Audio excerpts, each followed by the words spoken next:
Hello， 欢迎来到第二个 video。那今天呢，我们会来看看音乐里面不同的 elements 因素，然后呢，我们会研究一下不同的音乐 genre style， 然后如何找对的声音来做你要做的音乐。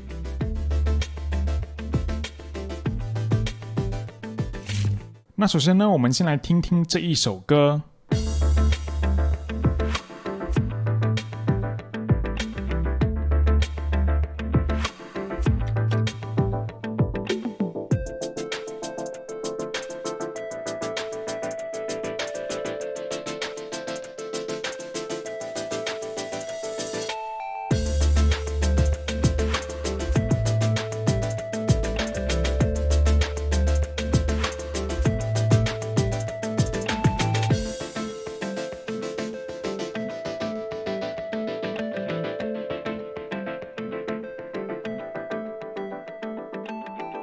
那这首歌听起来很复杂，但当你把声音都归类起来的话呢，其实主要的也就只有4个 category。第一个呢，锣鼓。那传统的锣鼓呢，相信大家都很熟悉 bass kick、snare、hi-hat、toms。但锣鼓呢也包括 percussion， 那敲击乐，比如说我们小学玩的三角铁，还有24节令鼓，我们马来同胞玩的公邦。Bongo， 然后你看不同的 culture 和种族，他们有很多不同的 percussion。那锣鼓呢，主要就是给我们的音乐那节奏感。那又回到我们的 project， 其实你可以看我们的锣鼓其实占了很多个 track， 我们的 kick、snare、percussion， 然后我们有一些更多的 percussion、drum roll， 然后呢音效这些东西。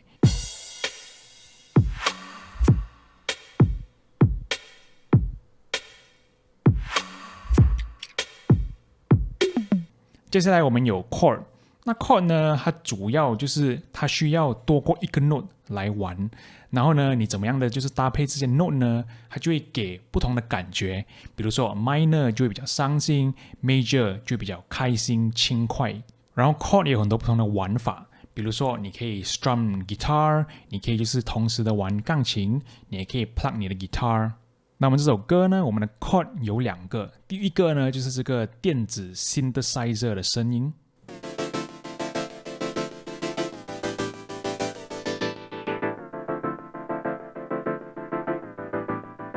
然后我们有我们的吉他，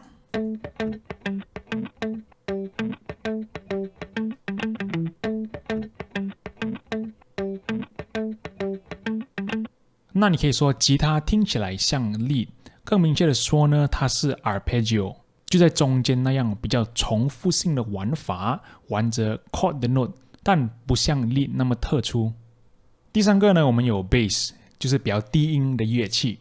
bass 呢，就是 chord 的好兄弟，经常呢，他们都会跟 chord 玩着一样的 note， 主要是那个 chord 最低的 note， 我们称它为 root note。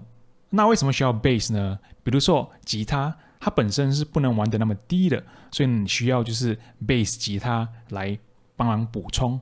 像钢琴呢，它们的 range 比较大，所以呢，他们可以就是打天下。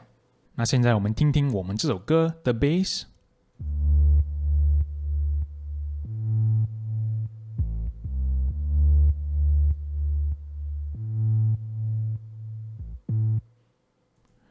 那 bass 呢？如果你用着小的耳机啊，或者是小的电话喇叭，你就可能听不到。你需要是用着headphone 或是比较大的喇叭。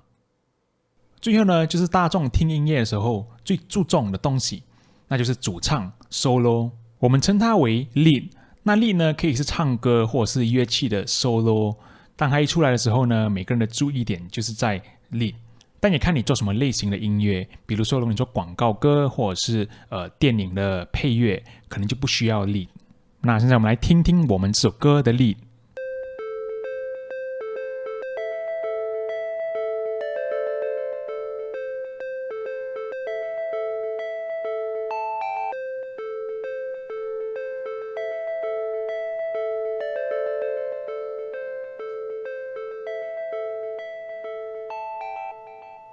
那我们做歌的时候呢，这4个 category 就是很好的一个 guide 来帮助我们，然后怎么去填充。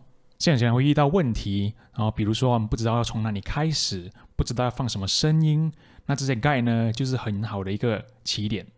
接下来呢，我们来研究一下音乐 genre 和 style 哦。那每个 genre 和音乐的 style 有一定的那个特点，比如说摇滚哦，我们就会想到电吉他 distortion。那首先呢，你得先问自己想要做什么类型的音乐，然后你才可以深入的去调查哦，比如说这个 genre 的名字哦，他们的特色，用什么声音哦，他们的速度。那这些东西呢，都是很好的 keyword 来帮助你找对的声音来做你的音乐。那课本里面呢，这个黄色的这个部分呢，就是一些 example of 一些常见的电子音乐的 genre， 他们的 style， 他们的 tempo， 常用的声音。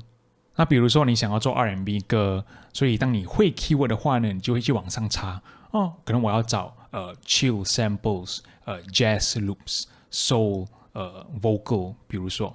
那你下载了这些声音呢，你有比如说100个声音，然后比起如果你一个一个人慢慢去听，如果你知道了 OK 我要做 R&B 歌，我需要电子琴，那你就可以去查 Rhodes electric piano， 你就很快的可以找到你要用的声音。好，那我们看了 song elements 和 genre， 那下个 video 呢，我们终于开始做音乐了。